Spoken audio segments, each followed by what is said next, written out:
Welcome to solverfy.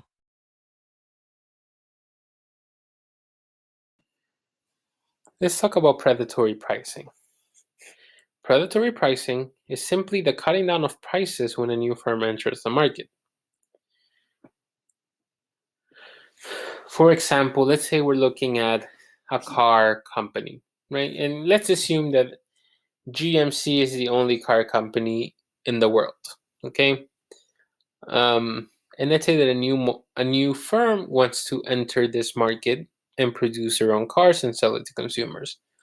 Well, GMC, since being the only firm and being rather large, is going to be able to decrease their prices to a level where the new firm might not be able to compete. That's just an example of predatory pricing. But it is actually really hard to know why a firm might be cutting prices. Because again, if we have competition, we do expect prices to go down.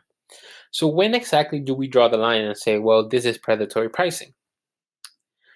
Some economists can claim that if you charge a price below your average variable cost, which technically is a shutdown price because you're making losses, then that's considered predatory pricing.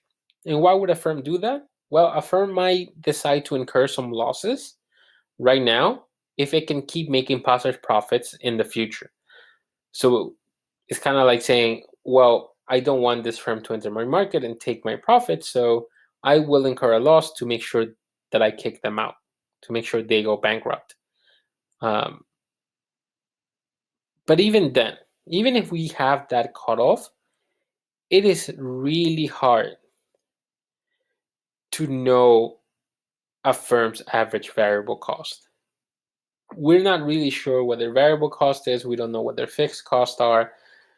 So actually pinpointing predatory pricing practices is rather difficult in the real world.